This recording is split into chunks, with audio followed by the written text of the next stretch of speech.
저는 학창 시절부터 교회를 다녔는데요. 한 친구에게 전도를 하던 도중에 이런 질문을 받은 적이 있습니다. 어차피 네가 믿는 성경도 인간이 쓴 것 아니냐고요.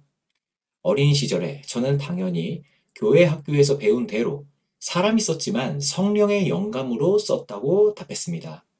그런데 제가 답해놓고도 자신감이 없었습니다. 그럼 사람이 성령의 음성을 받아 적은 것인가? 아니면 사람이 생각나는 대로 썼는데 그걸 하나님께 받은 영감이라고 하는 것인가?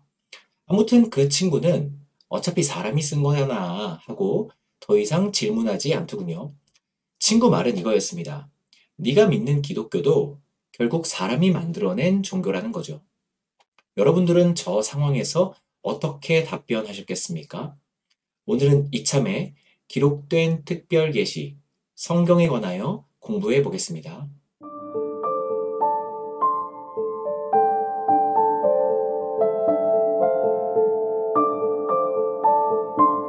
상대방에게 내 의사를 전달하는 모든 요소들이 언어입니다. 메시지 자체도 언어이지만 몸짓이나 표정, 음정도 목소리 크기까지 언어가 되죠. 심지어 메시지를 제거하고 손가락 하나만으로도 너 나가 라는 의사가 표시되기도 합니다. 이처럼 나의 의사를 전달하는 모든 요소가 언어입니다. 그런데 이 언어는 현장성을 가져요. 이게 무슨 말이냐 하면 언어를 구사하는 현장에 있어야만 의미가 생긴다는 것입니다. 당연한 것 아니겠습니까?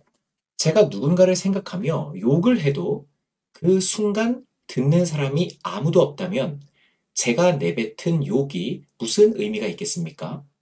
그래서 사람의 언어는 자신의 의사를 표현하는 유일한 방법이지만 보관할 수가 없으므로 현장성이라는 한계가 생깁니다. 이 한계를 극복하기 위해 사람은 고민했고 소리를 저장하는 수단, 문자를 발명한 것입니다. 문자와 소리 중 먼저는 당연히 소리입니다. 사람의 의사, 그리고 그것을 표현하는 소리, 그 다음 그 소리를 저장하는 문자, 이런 순서로 발생한 것이죠. 그래서 고대 때 문자 언어는 무조건 소리를 내서 읽어야 하는 게 당연했습니다. 아예 침묵하며 문자를 읽는다라는 개념 자체가 없었어요. 소리를 저장한다는 원래 목적에 충실했다는 겁니다. 의사를 전달하는 수단인 언어는 현장성으로 인한 한계, 그리고 입에서 입으로 전해졌을 때 필연적으로 발생하는 왜곡, 이 모든 것을 극복할 수 있는 보존되는 소리, 바로 문자 언어의 능력이 되는 것입니다.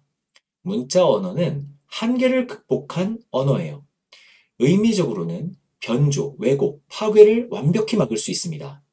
또 형태적으로는 시 공간을 초월하여 다수에게 수납될 수 있습니다.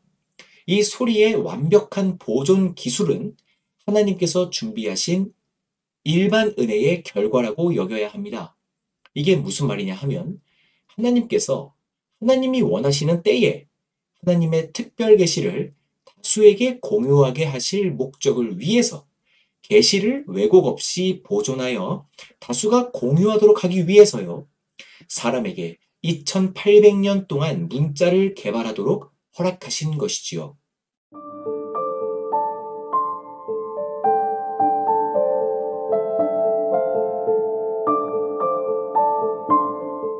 앞서 2800년이라는 시간이 왜 나왔냐 하면요.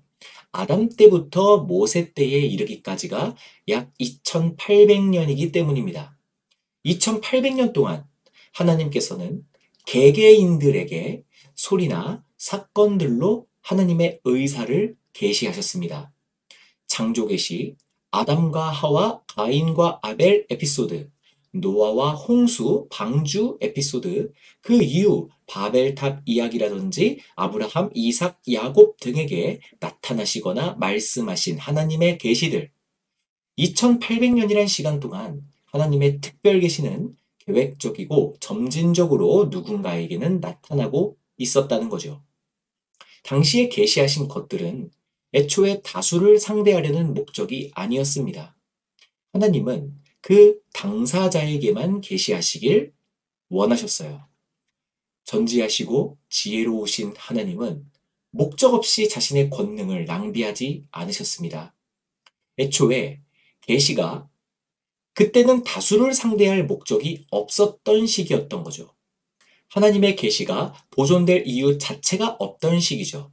그저 하나님의 계시가 기록될 때를 위하여 사람의 문자 언어는 나름대로 쭉 발달하고 있었고 그저 계시는 원하시는 개개인들에게 떨어질 뿐이었습니다. 그러다가 2800년이 지났어요. 창세기의 기록자 모세가 하나님의 명령에 따라 하나님의 백성 이스라엘 민족 약 200만 명을 이집트에서 끌고 나왔습니다. 이젠 때가 됐습니다. 하나님께서 이제껏 2800년 동안 개별자들에게 계시하셨던 인류 구원 계시를 기록할 때가 온 것이죠.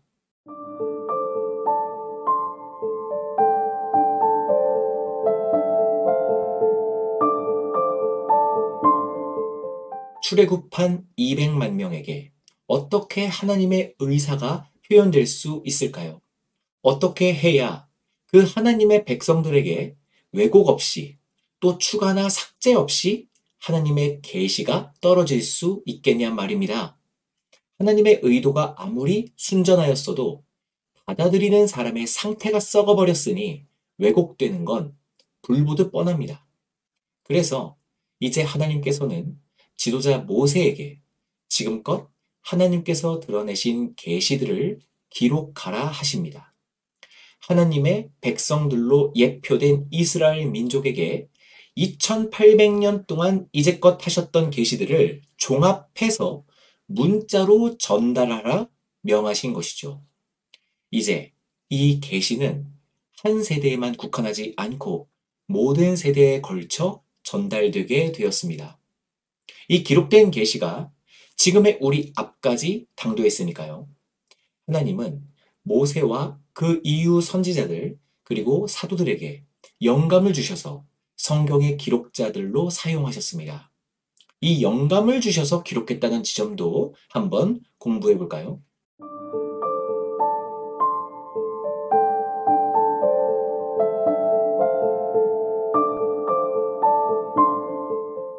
이 영감은 성령의 일인데요. 하나님께서 기록자들에게 주신 영감이 어떻게 나타나느냐 하면 먼저 기록자들이 보고 느낀 것들을 하나님의 계시라고 이해할 수 있도록 딱 느낄 수 있도록 그들에게 지각 능력을 허락하십니다. 예를 들면 사무엘이 사울과 다윗을 본 것이나 이스라엘 왕들이 했던 크고 작은 사건들 중에 이 사무엘이 어떤 사건이나 말들을 하나님의 계시로 작용할 것인지를 알 수 있는 그 지각 능력을 성령의 영감으로 주셨다는 거죠. 예를 들면 다윗이 화장실 가다가 넘어졌다거나 삼손이 손톱 깎는 것 같은 게 계시로서의 사건일 리가 없으니까 기록되지 않은 것이죠. 내가 보고 들은 이것이 하나님의 의도가 담겨 있는가를 구별하는 지각 능력, 이 분별력은 하나님의 영감으로 가능했다는 것입니다. 자, 이렇게 기록자들에게 취사 선택된 사건들을 그들이 기록하고 싶게끔 추진하고 충동하는 역할도 성령께서 기록자들에게 주신 영감의 일입니다. 아, 내가 이 사건을 기록하여 보관해야 되겠다라는 그 동기, 이 동기가 하나님께서 주신 영감에서 왔다는 것입니다. 그럼 이제 계시로서 기능할 것도 구별했고 기록할 충동까지 느꼈다면 이제 기록할 일만 남았죠. 이때 성령께서는 당시 성경의 기록자들이 가지고 있던 각각의 지성을 사용하십니다. 기록자의 정신을 쏙 빼놓으시고 이 붓을 든 손만 사용하신 게 아닙니다. 이때 성령이 기록해야 할 모든 계시들의 개념을 주셨고요. 또 기록해야 할 모든 사상들과 문장들과 단어들까지 영감으로 주신 거예요. 그런데 이것들을 어디에다 주시냐 하면 몽롱한 상태에서 주신 게 아니라 기록자들이 가졌던 지성에 전달해 주셨다는 거예요. 지성. 성경의 저자는 그저 받아쓰기를 한 게 아닙니다. 이렇게 받아쓰기를 했다라는 주장을 기계적 영감설이라고 하는데요. 이건 틀렸습니다. 성경의 저자들은 기계로서 필기만 한 게 절대 아니라는 거죠. 성경이 기록될 때 성령께서는 저자의 교육 정도와 지식, 인격, 문화적 배경까지 활용하셨습니다. 그래서 성경 각 권에는 저자 고유의 어조가 나타나고 저자의 배경 지식까지 엿볼 수 있습니다. 그래서 우리 기독교는 성경을 사람이 썼다라는 걸 부정하진 않습니다. 하지만 언제나 그 앞에 단서를 붙일 뿐입니다. 하나님의 영감을 받아 썼다라는 단서 말이죠.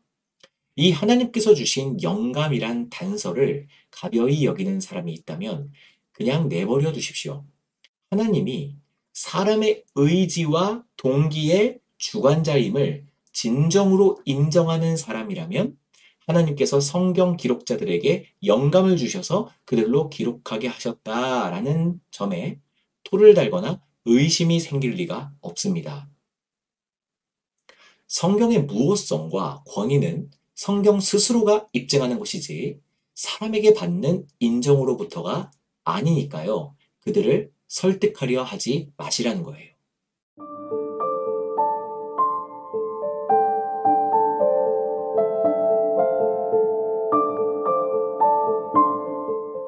우리는 앞선 영상에서 하나님의 특별 계시는 구속적 특별 계시다라고 공부했습니다. 이 계시는 아담 때부터 자그마치 4천년 동안 계시해 오셨습니다. 아담 때부터 모세 때까지가 2800년, 또 출애굽 때부터 예수 그리스도까지가 약 1500년이니까 더하면 4300여 년 동안 점진적으로 하나님의 계시가 있었던 거죠. 이동안의 계시는 구속적 특별 계시로서 구속주의 성육신 사건, 예수 그리스도의 십자가 사건으로 기어이 성취되었습니다. 구속 계시의 필요성이 이젠 사라져버린 것입니다. 구속됐으니까요. 계시는 예수 그리스도를 나타내고 있던 예고였는데 이제 그분이 역사 가운데에 2000년 전에 실제로 오셨으니 계시가 종결된 것입니다. 그리고 예수 그리스도의 대속 사건 이후, 십자가 이후 하나님께서는 사도들로 하여금 지금껏 하신 계시들의 비밀이 결국 예수 그리스도였음을 해설하게 하셨습니다. 계시들의 해설서, 계시들의 정답지를 적게 하신 것이죠. 그리고 교회의 탄생과 다시 오실 예수 그리스도를 예언한 뒤 계시 기록을 중단하십니다. 모세 때부터 계시록을 쓴 사도 요한 때까지가 기록 계시의 시기였던 것이죠. 하나님의 계시는 구속을 위한 특별 계시이므로 모든 계시의 주인공이자 모든 주제는 구속주 예수 그리스도입니다. 예수 그리스도의 구속이 주제가 아닌 계시는 하나님의 계시가 절대 아닙니다. 그러니 혹여나 하나님의 계시를 받았다고 건강이나 기적이나 행복을 외쳐대는 자들을 믿지 마십시오. 그들은 주의하라고 기록된 거짓 선지자들입니다. 하나님의 계시는 모두 문자로 기록하시고 종결하셨습니다. 따라서 하나님과 하나님의 의사가 궁금한 자들은 기록된 계시인 성경을 읽고 연구하십시오. 문자는 하나님을 닮아서 변하지 않으며 사라지지 않으며 한 음성이 다수에게 도달하고 사람이 품고 다닐 수 있는 소리입니다. 문자는 하나님을 닮았습니다. 하나님은 허투루 자신의 계시를 문자에 담으신 게 아닙니다. 문자로 기록된 계시를 읽으십시오. 영원하신 하나님은 영원히 유효한 하나님의 계시를 영원한 소리, 문자로 보존하셨습니다.